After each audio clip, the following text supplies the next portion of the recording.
to TISS with my second attempt, and then did my HRM from there. I'm a 2023 pass out, and I had interned with Google, got a PPO, then went back to Google. It's almost 1 year with Google now. So I'm a program manager with Google. So that's about my introduction. So I thought the way I'll do this is I'll talk about my experience of the interview, then talk about how I prepared for each of it, and we'll take I'll give you some material or some jugaads that I did for my preparation, and then I'll take questions. So this is what I've thought. So I think we can get started. So when I was preparing, it was TISS-net, and I scored about 72 out of 100, and I was in general category, and the general cutoff was 68 back then. So that was my score back then, and I had cleared for HRM, ODCL, and LSP, which means I attended interviews for all three subjects as well. All three courses as well. So my first interview was ODCL, and the second was HRM, third was LSP. This was it. And how did my interviews go? I'll go one by one as to how my interviews went. So always remember, you will be classified into two categories when you go for interview. This means it will be there in the mind of the interviewer that you are either a fresher or a person who comes with experience. So I am a person who comes with experience. I had 2.5 years of experience with TCS when I was going for interview. So always remember, your interviews are going to be guided in a way that depends on your experience. So my HRM, my first one was ODCL. And always remember, even if you write DAF and how detailed and how impressive you may write DAF, it always depends on your panelist if they've gone through your DAF or not in detail. So do not hesitate to repeat what's already there in your DAF when you go for your interview, or always have in mind what you already have written, because some may have gone through your interview, some may not have gone through your interview. Because always remember, when you go for your interview, you could be just after lunch, or you could be the last interview of the day for the panelists. So they would be tired, wouldn't have gone through your DAF at all. So always keep in mind, do not hesitate to reiterate who you are and what you've been doing, no matter what you've written in your DAF. So my OD interview went like this. I clearly remember. Oh, and this was the time when we had extempore as well. So my extempore for OD was a very abstract topic, and the topic was black is blacker than black. Okay, so it need not be that your topic is always socially relevant and related to the course also. You can be thrown aback by a topic like an abstract one also. And I had friends who had various other abstract topics thrown at them. So OD was my first interview, and this topic, and I was one of the first one to start interviewing. The interviews were starting on a month, on certain months, 6th or 4th, and I had my interviews on 4th, 6th, etc. So I didn't have anyone to come out and say that, okay, this was the pattern for the day and etc. So I was the first to go for the interview itself. So my OD interview actually went very well, and I really loved OD also. So if I was given HRM or OD, I wouldn't have mind joining OD as well, because I loved this subject as well. So my OD interview went very well. A couple of questions that I remember was asked. Why ODCL, obviously, and always do not say this is a flagship course of TISS and that's why I want to join OD. Don't or this is a flagship course of TISS, that's why I want to join LSP or HRM. This should not be a typical answer. Whenever you go for the interview or whatever courses that you have in mind, please make sure you have made up your mind as to why you're doing that particular thing. Why OD or why HR, you should have your own answer. And that is not something that will be spoon-fed. And obviously I was asked the question why OD, and this is for people who might have experience, which I'm assuming would be a few in this group as well. Always relate to every subject or any course that you're going to with your company, with your work experience. Have you seen something of that sort? Have you been inspired by something of that sort back in your organization? So I always had an example for each of the courses that I prepared for, that if there was something of that sort, that was reminded, that the company reminded me of, or my work experience reminded me of. So OD, why ODCL? Then they asked me if I've seen any change management happening in my organization, which could be small also. Like I mean, I'm not expecting anybody to see a large M&A change and all, but a small one also would have helped. And I did have a couple of them prepared as well. And then questions were around, tell me one change management model. So there are a lot of models that you can easily Google and find out. And OD had also certain books that were mentioned in the syllabus for preparation of the interview. I'm not sure if that's the practice even now. So I had read, there were 3 books mentioned for preparation of interview, and I had read 2. So they asked me, which book did you read? And I said, I read this particular book and the author is this. And they asked me, what are your 3 key takeaways from that book? What do you think are the practical use of a particular model, or etc. And I answered all those, and they asked me what did you go through the syllabus of ODCL? I said yes.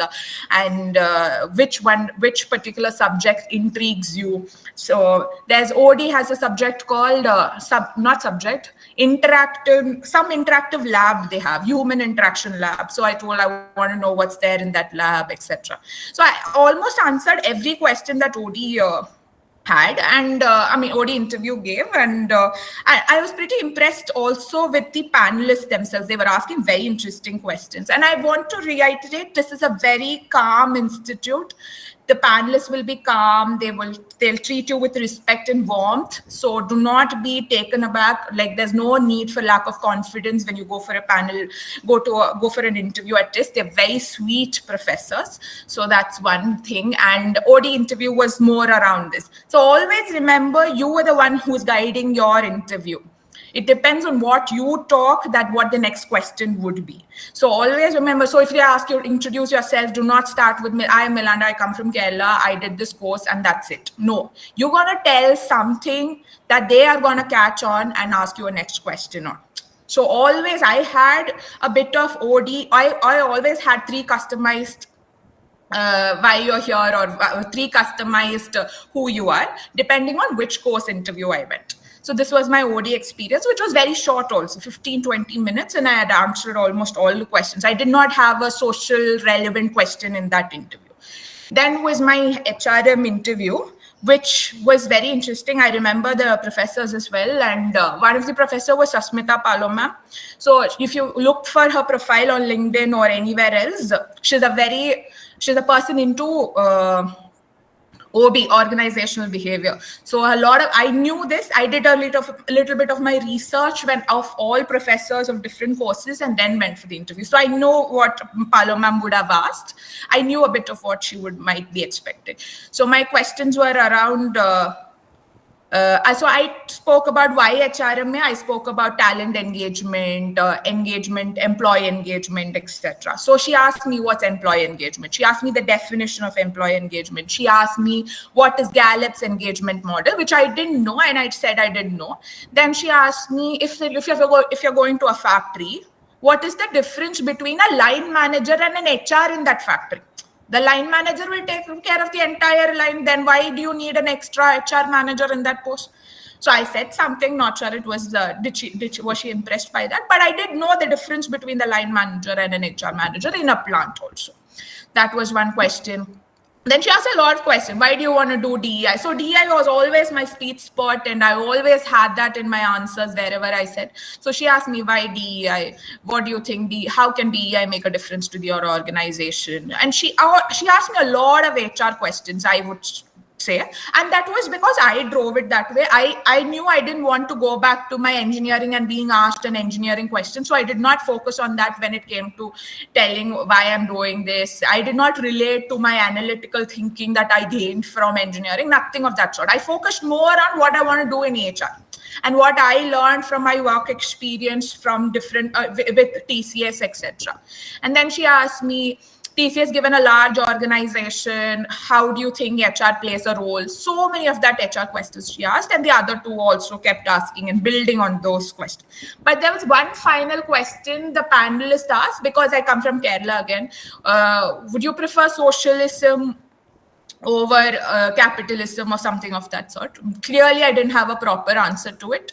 So, I mean, wasn't a very impressive answer, I would say, to myself. Not socially aware so much back then about the difference between socialism and capitalism and how it's impacting Kerala as a state. So that one social relevant question I had. That was my HRM. And since it was in the, I mean, this was my priority, I got HRM. I think I did better with OD interview. Then was my LSP interview. So LSP was a very short interview. So always remember, they look for passion in a person. Okay, when I went for my LSP interview, they clearly understood, I feel so, that I was not into LSP a lot. So obviously they want people who are into that particular subject, right? So first question, why do you want LSP? All that is done, okay? And my HRM interview did ask me about labor codes also. LSP also again asked me about labor codes. And then they asked me a question saying, why do a lot of people migrate to United Arab Emirates from Kerala?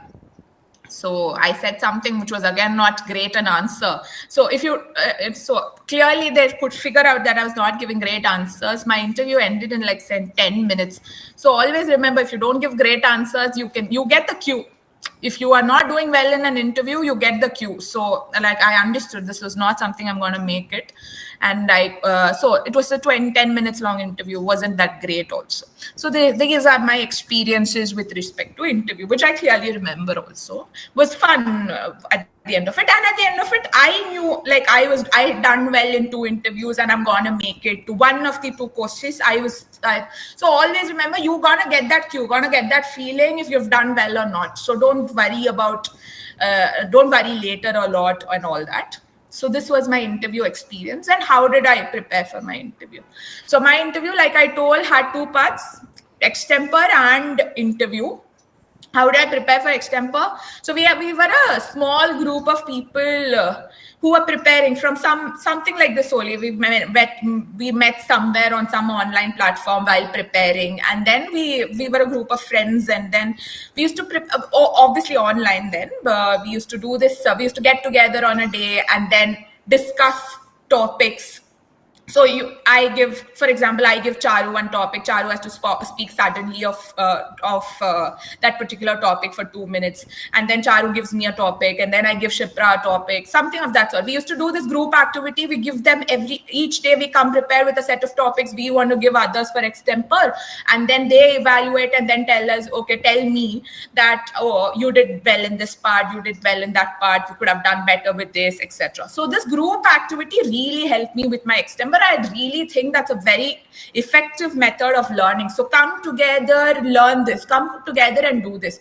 Okay, if you're doing an extempore, come together, come prepared with a set of questions, set of topics that you want to give others and the others would give you. So then you get the practice of talking on the spot for a topic that you've not prepared in advance. So only then you will develop that skill for it. Okay, so that helped me a lot. Same applies for GD. Come together as a group, come with different topics, select a particular topic, randomly put a time frame to it, start talking about it. Then you will understand how well are you able to articulate a point for it. So same method you can apply for GD and then start off. And GD, obviously, I have only experience with my summer internship preparations. So all these FMCGs really like GDs as one part of their interview process, and that's how I have GD experience. So always remember, when you go for a GD, do not maintain your decorum. Do not scream, do not shout, do not talk over each other, etc. So, and like I told, this is a very calm institute. The teachers respect that. Decorum, etc. So it's not about fighting over each other and all that. So always talk decently, so talk with deference. So always keep discrete points in mind, etc. and make your articulation well. And in Infinite GED, I do not know how many minutes are you given, but if it's like 20 minutes, and if it's a group of 6 or 7, speaking 2 times, 3 times enough for you to make your face or your point relevant. Do not speak more than that. You do not have to run over each other and all that. Don't do all of that. Okay, so but always go prepared. So how much ever you prepare, the topic that you're going to get on the day of your interview will be a completely different one. The only thing you can get yourself prepared for is the skill to articulate a sentence or articulate an answer based on a new topic, for a new topic. So you keep developing that skill. So every day talk about a different topic. Every day just randomly pick up any topic. It can be a Ukraine-Russia war also, but what is that you can articulate in that answer? What can you articulate in that topic? Anything. That's how you build that skill for it. For interview, so this was my second attempt and I wanted to make it. So I went all out, okay? So I'll tell you all that I did for my interview preparation. For every subject, I did go to the TISS website. I browsed through the syllabus. I checked every subject that's there on the syllabus. And obviously, I don't know what exactly would that mean, but so for example, HRM had a subject called talent management. I went and Googled what talent management is. I at least learned and understood what is that particular word. So every subject I went through, I briefed through, because that's going to be the broad topics of HR or OD or LSP for sure. These are the broad topics. Your syllabus will indicate the broad topics that particular subject is going to cover. So I went and did this. Then I went and did the Professor Connect. I went and searched for professors of each subject. What are their expertise? And I understood, for example, I did Zubin Mullah is into compensation and benefits. Sasmita Palo ma'am is into DEI, OB, etc. So I did this research also. Then I read a couple of books. So for HRM, I read a book called Work Rules by Laszlo Bock. So this is a book by the ex-CHRO of Google. I don't know, God, back then I did read this book and life was a full circle. I came back to Google, but I did read this book. This book will give you a brief of every HR concept. So this very, very good book, very easy to understand. So please go ahead and read that book. Will give you a small, brief understanding of every small topic of HR. Very easy to understand book, Work Rules. This was one book. Then I did listen to someone called Parmesh Shahani. I'll send you the link via Charu. So this person was a VP HR of Godrej Limited back then, and he'd written a book called Queeristan.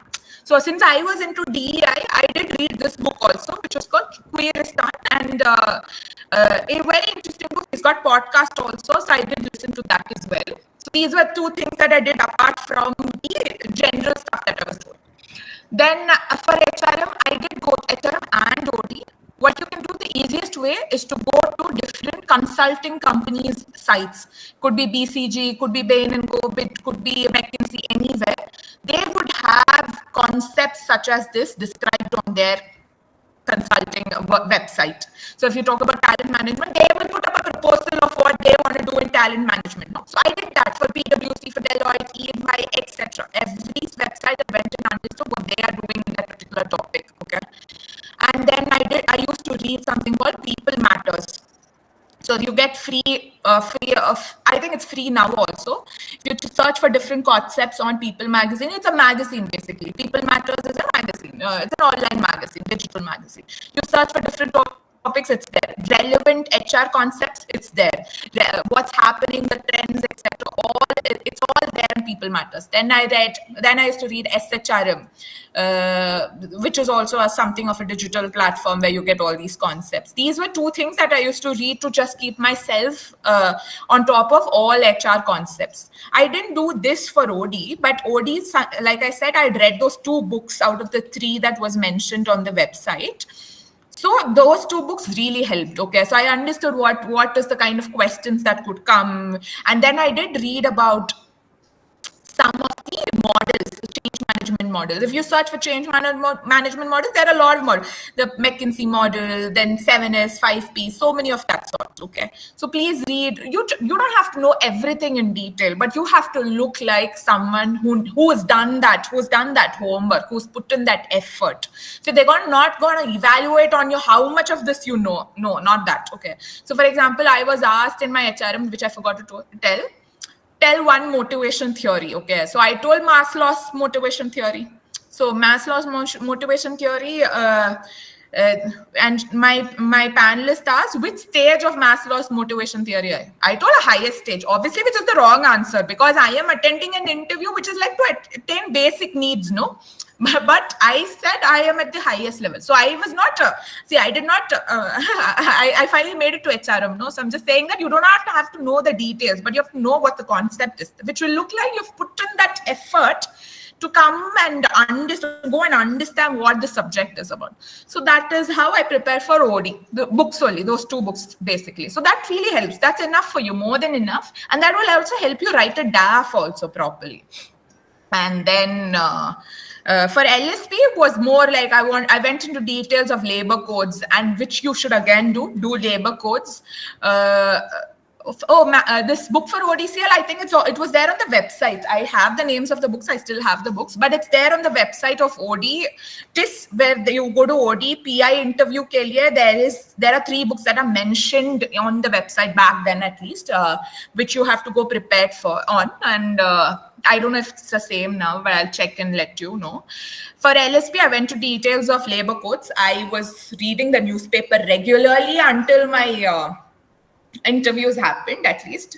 And labor codes was back then one of the hot topics for LSP, which they asked also. And which was the other one? Okay, Parmesh Rahani. I'll just ping after I speak about this person. Which is a book called Queeristan, Queeristan or something. Queeristan is the book. Parameshani is the VPHR of Godrej.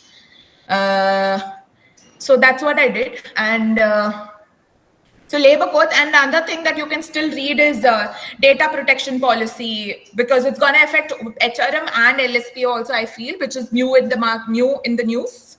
So this is what I did, and this is how I prepared. So yeah, I think I covered most of it. So, and I'll tell you, if you cover some basics and you know what you're doing, you will be confident for the day. And so was I. I'm not a very confident person otherwise, but if you prepare well, I think you will get that confidence. So that's the good thing. And always remember, the teachers are very calm. They're not like the other B schools. I'm sure you would have written, some of you would have at least are going to attend some IM interviews as well, where there'll be roasting and all. That's not going to happen.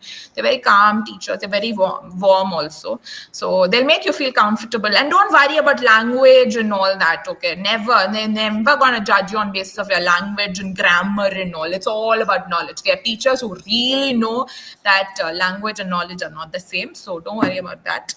So that is it. Open to questions if there are anything specific or anything that you want me to double touch on. So open for that.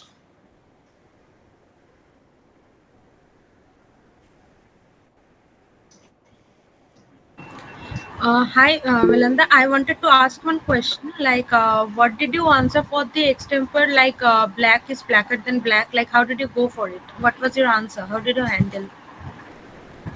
So I said, I don't know. I'm very ashamed of the answer though. But I said that's how I evaluate people. I mean, that's how I understood we should think of people. We would have prejudices in mind, and we would think, okay, this person is a dark person. Okay, I'm saying character-wise, not saying racistic. Character-wise, you would think, okay, this is a black person, but actually that good person wouldn't even be black. Okay, that person would be nice, but it's your prejudice or your stereotypes that would have made you believe that that's black. And there are some people who are blacker than the black or something of that sort. I didn't do a great job, I think, but still, yeah. Okay, thank you. And one more thing, like, do they change the topic, like, if we are not comfortable?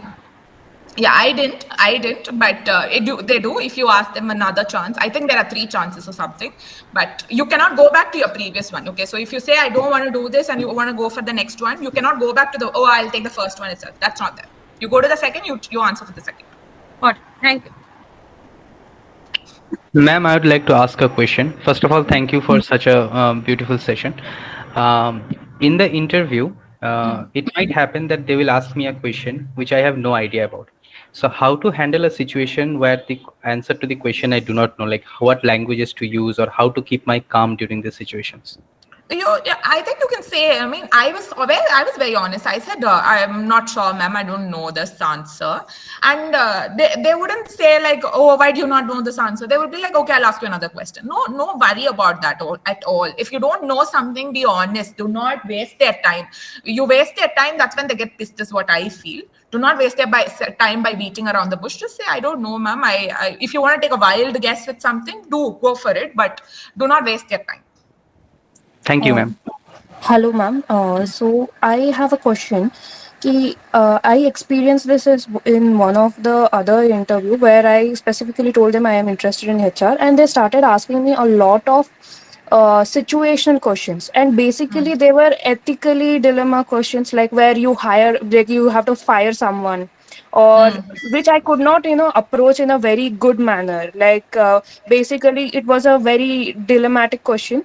So how to approach these kind of questions, because I don't know at that point like what would be right or what would be wrong. So situation questions, always remember, it is to understand where you are as a person. What do you stand for? That's all. There is no right and wrong answer. It is for them to understand where do you stand as a person. So whatever you feel right, okay, just tell it. Okay. So it is not about a right and wrong answer at all, Sneha. So if you think and you should always have rational for it, okay, and you should remember what are you keeping in mind. That comes from maturity also, and that comes from a bit of learning. So okay, if there's a PWD person and there's another person, how do I have an interview? How do I evaluate both of them? Is it meritocracy? Is it equity? Is it diversity? If there are questions like that, you have to understand. Have you learned the terms? Have you understood what these mean? And how is it important for that organization? And then you tell, okay, ma'am, considering these things, I think I think this particular person is a good fit for the organization. So you do that, okay? So you're gonna tell an answer basis where you stand as a person. So you stand for a particular reason or a cause or something of that sort. No, everybody has their own ideology. Situation questions are always to understand that person's ideology. Okay, thanks. Hello, ma'am. Yeah. I'm a mechanical engineer. I've done my graduation in mechanical engineering, but I was not interested at all in that. So I don't want my interview to go in that way. I don't want them to ask me questions about mechanical engineering. So, like you said, you also did not want to go back to engineering and answer those questions. So, what can I do to make them ask more questions about other things and not get them focus on the engineering thing? Okay, so that's what I said. When you say who you are, you stress a little bit more on what you've done later. So I mentioned I am an engineer, but I stress more on the kind of work that I did at TCS. I stressed a lot about why I got interested with HRM, so many of that sort. So it's about that affinity bias, the last thing that you say is what stays with the person who's going to ask you the question, or the one that you're going to stress upon is what that stays with the professor to ask you a question. So you leave a hook when you speak. That's what I thought the technique is. And never worry if they come back and ask you, okay, about a course that you did 3 years ago, and do you remember Carnot's engine and all that? I didn't remember Carnot's, and I was very sure I'm not going to prepare. Okay, but I was also a mechanical engineer, that I will not go prepare on Carnot's theorem or engine or anything and have the difference between them two. And if asked, I was okay to say also that I didn't know the answer to it, which I did 2 years ago. So, and I don't think that that's a problem either. But I've had classmates or my batchmates who had questions only about their bachelor's. So, okay, so I had a fresher friend who did a bachelor's honors in maths. So she had a lot of questions. She was asked, what is that? What are these series of Ficocini series? Something is there, no? So they were asked, what are those series of numbers? Why is it? Why is that so, etc. So, but she answered all the questions. She was passionate about maths, and she did make it to TISS also. And she was not asked any HR questions either. So that's what. It's always a difference between work experienced people and the people who are freshers who just came out of college, because they don't have anything else to ask those people. No? They'll have to go back to their bachelors and ask them some questions there. Yeah. Thank you, ma'am. Hello, ma'am. I have a question. I have completed my intermediate in PCM and I have taken economics in my graduation. So, Will they ask me like why you have taken social sciences after PCM, like this type of questions? No, no, no. Okay, always remember you have to remember one more thing, okay, which I forgot mentioning. Know of a couple of Tissians who've done well in life. Okay, somewhere I remember there was a. Okay, this question once Charu only asked me, I think, for an interview, who are three TISS alums, and it was asked in one of my interviews also. So I remember, I forgot their names now, but remember some of them, one or two, Narmada Andolan, right? No, it was a Tissian who did this. Okay, some famous things, one or two Tissians would have done. Yeah, remember that could be a question also. Good morning, ma'am. Mm. My question is, if they asked why do you want to do HR, and I have been preparing for UPSC for some time, but I don't have any solid reason to prepare matlab, to go for HR. And if they ask, have you done any projects, and why are you inclined towards HR? So how can I answer that question? Oh, this is dependent on you. I've had a lot of classmates who were UPSC aspirants and later came to TISS. But always, that's what I said. Always have an answer as to why you're doing that particular thing. No, you cannot be like, I didn't have anything else to do in life. That's why I'm doing this. That can never be your answer. But so that's why you should look at yourself, retrospect, and understand why you're doing that particular thing. Why you're passionate about. So I was expecting a question like this also. Why HRM in specific? If I'm doing masters, I could apply for CAT. I could do in other IMs, I could do BM marketing also. No, so I always had in mind why I'm doing HR over these other subjects. So always have that answer for yourself. At least it's going to benefit you as a person at the end of the day, even if they don't ask that question.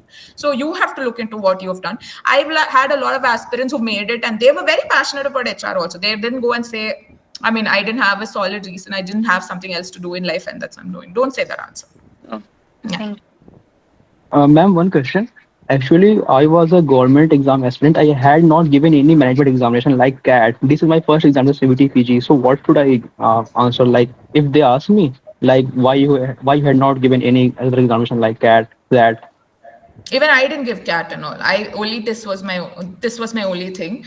To some people they did ask how many IIM converts did you have. They didn't ask me either. But I was very proud to mention that this is my only choice, and TISSNet was the only exam that I've written. I did say it, but they did counter back asking why you didn't write CAT and all. So I don't think that's a problem.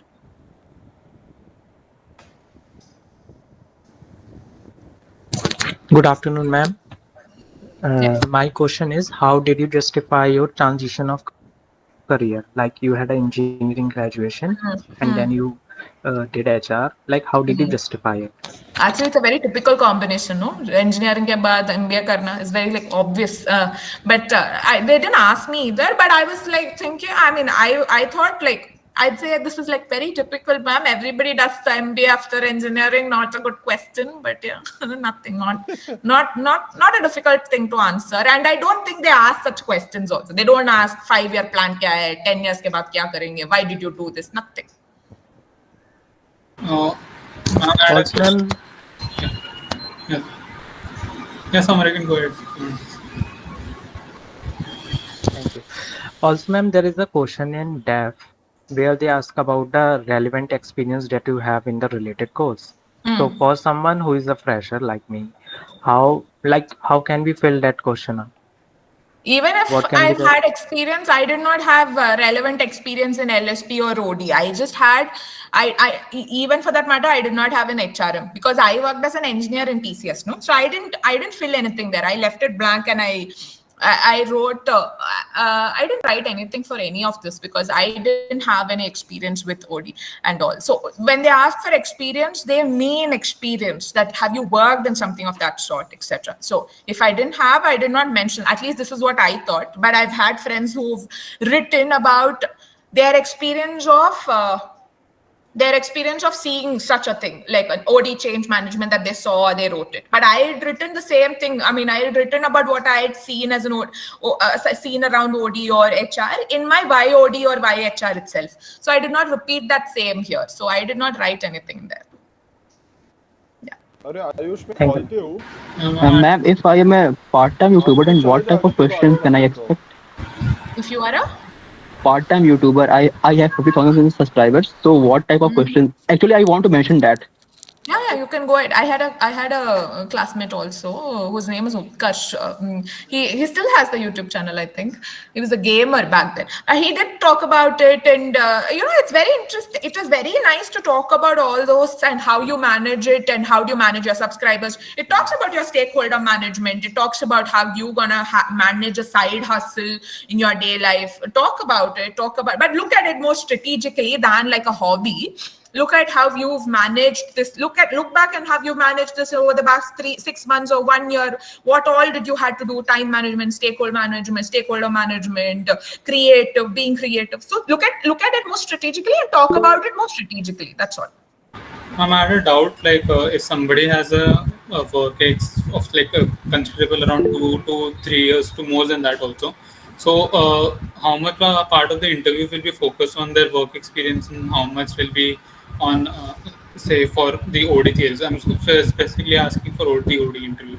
So you're saying you have 3 years of experience? Yeah. So how much of the interview will be focused on the work ex and uh, will they be focusing too much on that, or they'll be more focused on the theory part of the coding? So it depends. That's all. You drive your interview. I wanted them to focus on my work experience, and I spoke in such a way that I did this, I saw this, I've met the person who worked on this, etc.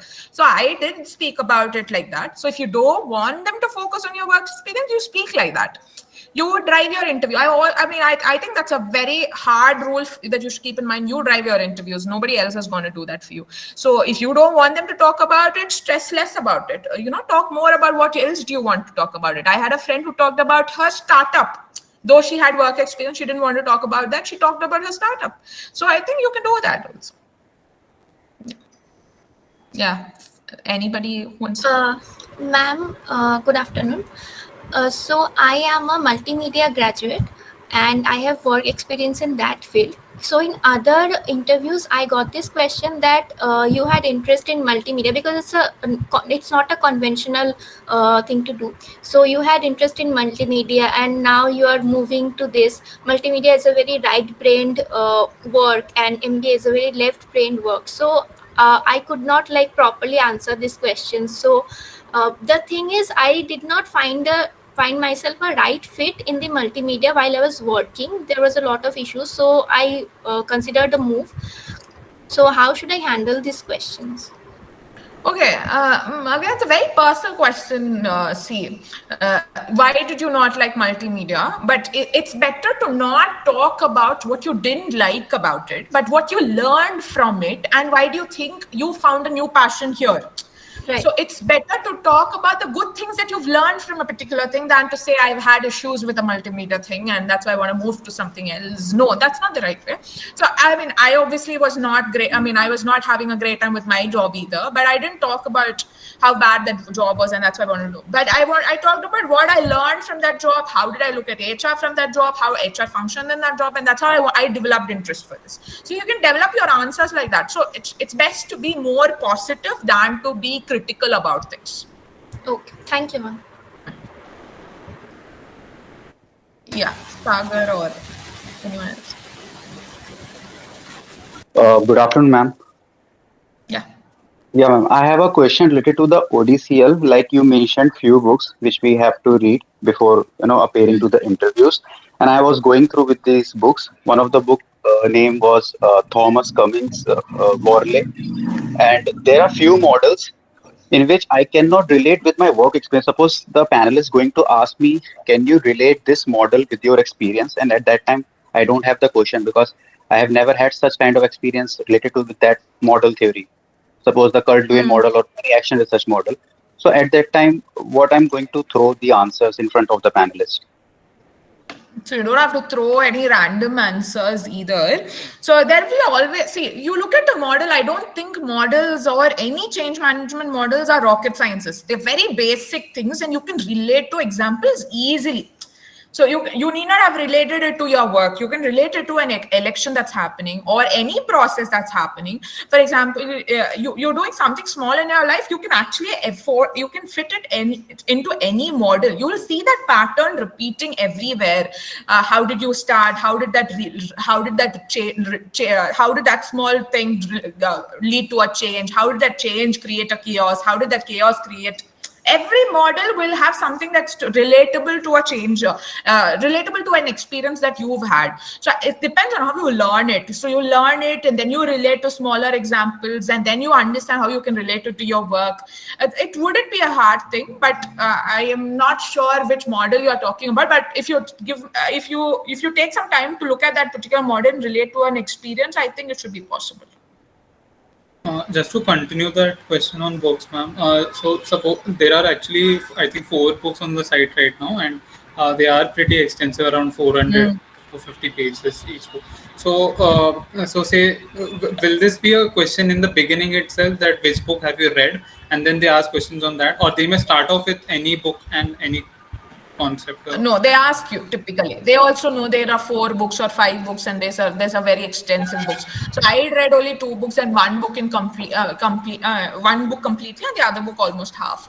So I spoke about that one particular book that I read, and she asked me who the author is, and what do you like about it. So it is given to you. I mean, they give a little bit of leeway in that you don't have to read all 4 books, and you can go through all the 4 books and choose one of the books that is more relatable or more that you find it more easier or something.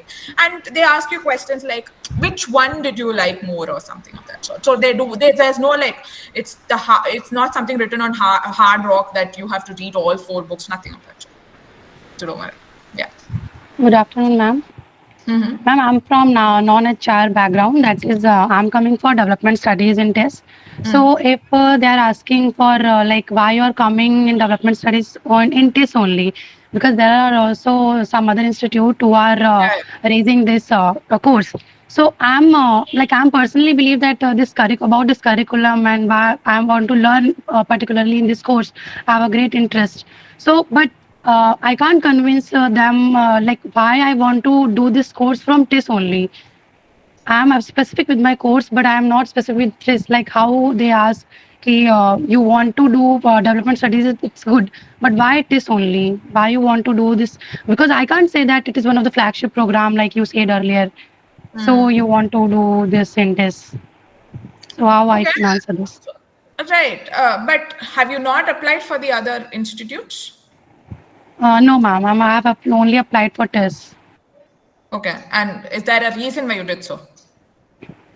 I mean, the curriculum which I have attracted the most, and I have applied for the other courses also, like the 3 preferences. Yeah, so that's the answer to it. You like the curriculum here, you like the work that's done. You should go to the website and check the kind of work the development studies have already done. So, you can go there and check what the work is done, and you were impressed by it, and you want to do it here. And this has always been famous for all these things. So might as well just talk about TISS. Always go and check what TISS does.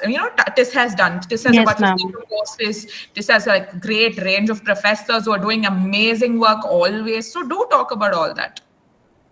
Okay, ma'am. Okay. Thank you so much. I'd like to add to that answer. I think why TISS is one of the simplest answers, I'll tell you. So when you have to answer, a few things that you can focus upon always is for a social science person who wants to work in the who wants to work for the benefit of the society.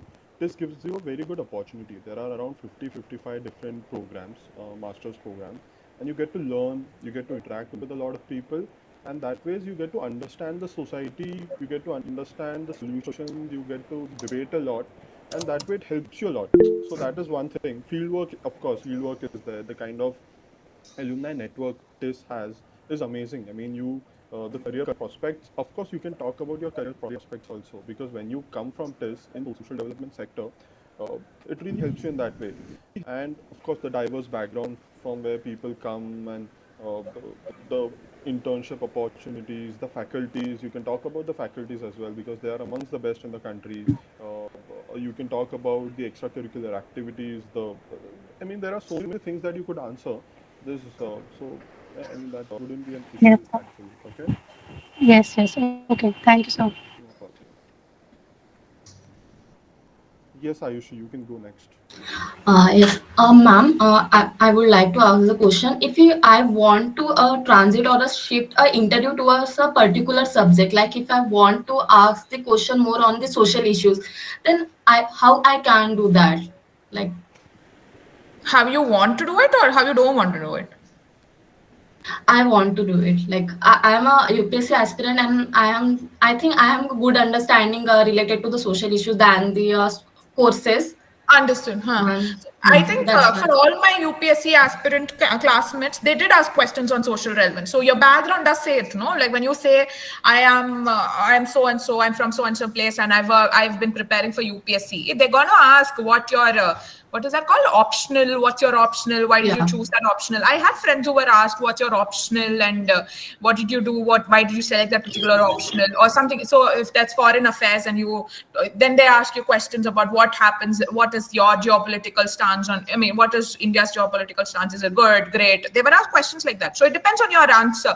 If you want to focus on that, you can talk about how much you learned. You can add to your why, who you are, that what you learned from your optional and how did that help you develop perspectives, etc. So that's the cue you give them to ask you questions on that topic.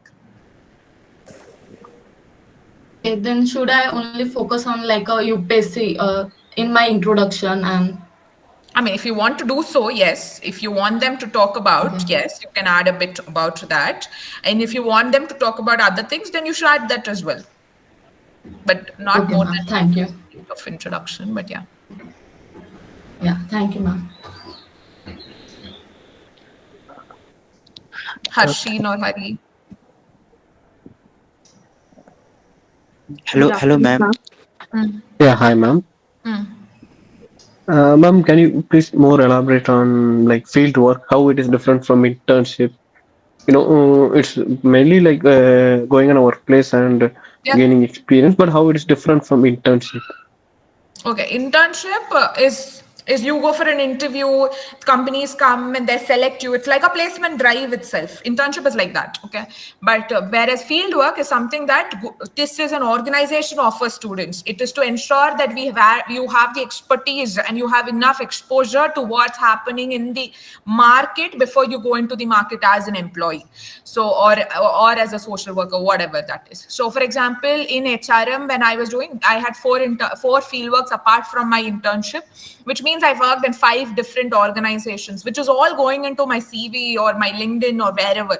I have had exposure to 5 companies, and which means, and they ensure, and this is something TISS does on its own. So you just send in your resume to a person who is a fieldwork coordinator in the organization, in TISS, and the person sends your resume to different organizations where the alums are based out of.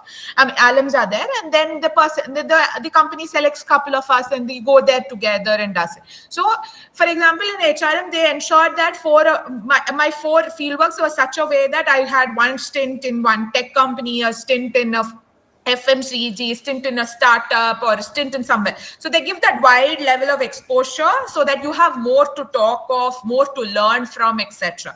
It's a very interesting thing to do, and I think it's very unique to TISS as well. You learn a lot from it. Thank you, ma'am. Yeah. Hello, ma'am. Yeah. Ma'am, my question is regarding my profile. Actually, I graduated in 2023 with a bachelor's in science, and initially I had plans to go further, do my MSc in physics and etc. like that. But like I enrolled in my MSc and I quickly realized that it is not for me. So I just left it in there, I quit, and I started preparing for my management side. So I'm contemplating that should I mention this point that I had enrolled in MSc or not. Like it could be double sided. It could give a positive response also, but a negative also. Okay, again, very personal choice to make, but I'll say like for I'll give you 2 sides of it. So if you're saying you're going to do, you went into doing MSc and you realized you didn't want to do it. That talks about your resilience, that talks about who you are as a person, that you understand when you make mistakes and all that. So that does talk about the positive side of yours. And if you don't want to mention it, it really shows, you research for stuff, you found where your passion is, and you did what you wanted to do. So everything has positive and negative. It's again a personal choice to make whether you want to do it, you want to tell it, you want to talk about it. Which positive do you want to focus on? That's all. Okay, ma'am. Hello, ma'am. Ma'am, I have a question about DAF question. That is the biographical sketch. What is the I have mentioned in that question, particular question, and what और मतलब ऐसे क्या मतलब बिल्कुल ऐसा क्या mention नहीं करना चाहिए बिल्कुल भी जो मतलब अच्छा इंप्रेशन नहीं डालेगा. मतलब I don't understand. मैम इसमें मतलब इसमें क्या मेंशन करना चाहिए और मतलब क्या क्या नहीं मेंशन करना चाहिए in that particular question and Okay, केवल एजुकेशन पर केवल एजुकेशन ही इसमें मेंशन करना और क्या मतलब मेंशन कर सकते हैं इसमें. So there's a word limit, I guess, right? You have a word limit and you have only 3 specific questions. So you answer within the word limit and the question.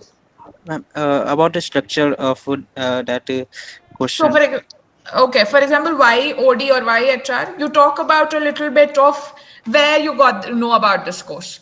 Why TISS and why HRM why HRM in TISS, and then you talk about a little bit of your experience or what you've learned from your external environment for that particular subject or something of that sort. And that's how that's how at least I structured my answer.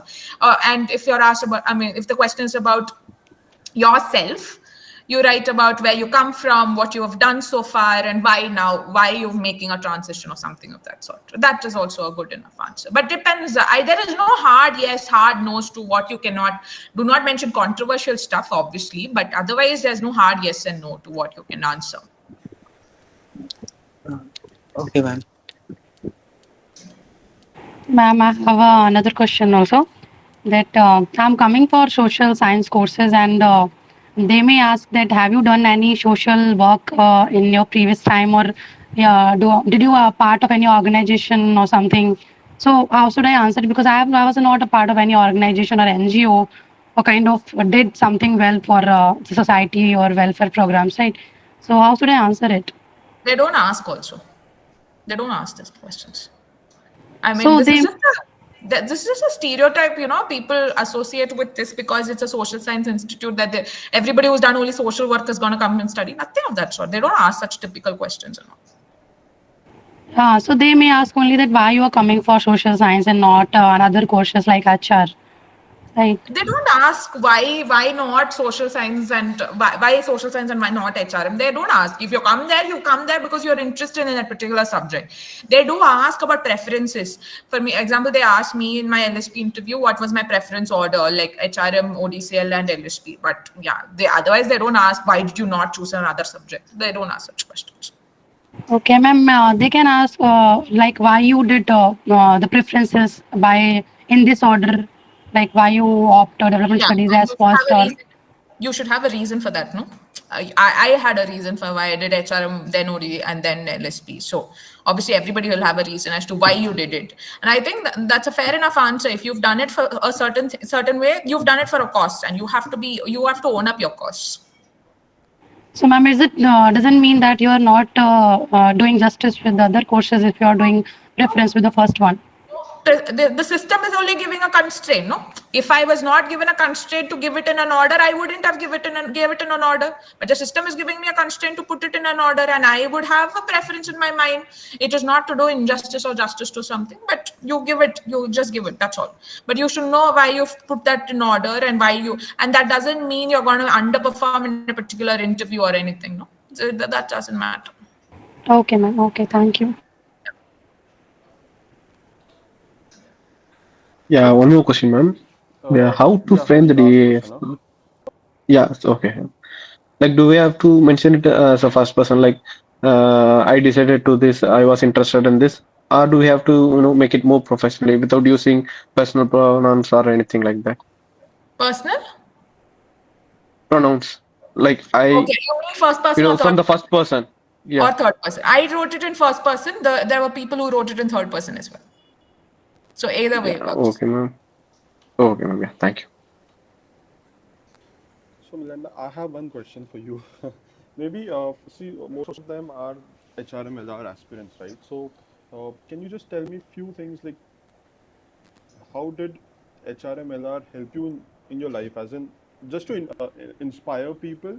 How is it post HRM LR? How has the life been? Maybe a little bit about your Google experience or whatever, just to bring that Yeah. inspiration to the students. Right. So 2 years, you will learn a lot of subjects, like lot of subjects. One semester is what, 10 subjects. So you're obviously not going to learn a lot from it. You're going to learn some terms or something stay with you. Some teachers stay with you. And the field work obviously stays with you because you're going to learn something from there as well.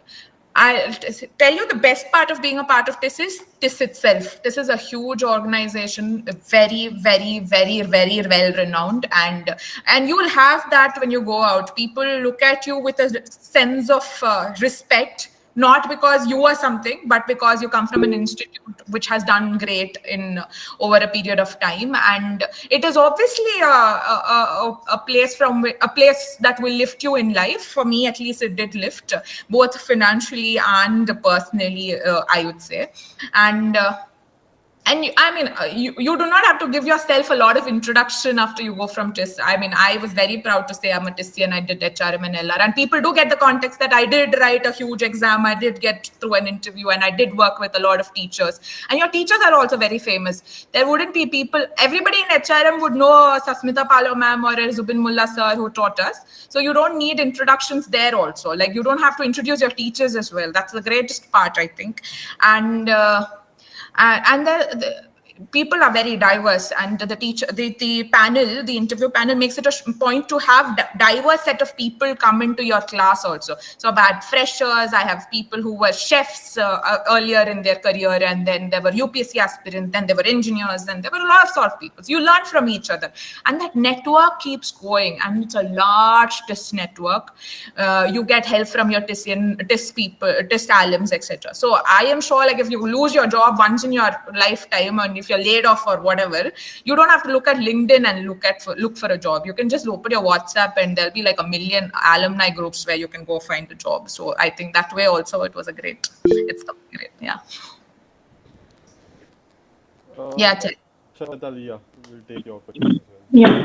Yeah. Just one question, ma'am. It is often asked to us that what qualities do you think are necessary in an HR?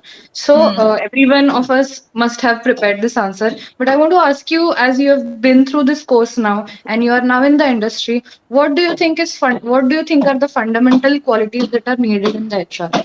HR empathy, I think. Empathy, there should be a balance between business acumen and empathy. You cannot be an HR who doesn't know what work your company is doing. I cannot be like, I don't know what Bard is doing, or I cannot be like what Lens are doing. So I have to know everything and what the company is doing, and then have empathy for the employees as well. So it's a balance between the two. And I think that's why HRs get a place at the board also. No, like there was always a conversation why HRs are not having a place at the table, because you do not have the business acumen. Once you have the business acumen, that's where you come to decision-making positions, and then you are an employee. Then you have empathy. You are the bridge between an employee and the employer. So you have both. So I think these two skills is what I felt were important. Okay, and ma'am, when many of us say that we have good communication skills, we manage people better, we interact with people better. So they often ask that, then why are you not going into sales if you have good communication skills? So how to tackle this question? And I don't think you you should say you're doing HR because you like interacting with people. That's a very, very, very low level answer to why you want to become an HR. I suggest don't say it at all. Like some people say I'm an extrovert and that's why I want to become an HR. I love talking to people. That's why I love become an HR. I have great communication skills. No, these are not answers to why you want to become an HR. No, like they're very low level answers. And you come from TISS, you're not going to become an HR who will talk to people and then something of that sort. No, that's not what you will do. You will do very, very high end strategic work when it comes to HR. So these are not answers you should ever give at all. And there are deeper answers as to why you want to do HR. No, you should look for it. You understand yourself. And I'd say straight away, don't give these three answers as why you want to become an HR. Yes, thank you, ma'am. Okay then. Thank you everyone. Thank you Milanda again for giving all the inputs. I think I'm pretty sure uh, everyone would have found this very useful and insightful. And if they want to connect with you, I'll we'll see if that can be done. I think I've got a few messages where they want to connect with you, so that we can do. And again, yeah, guys, all the very best. In case you need any help with any of the online assessment programs or anything, you can directly reach out to us. So yeah, with that, happy Sunday. Bye bye. Bye bye. Thank you. Thank you.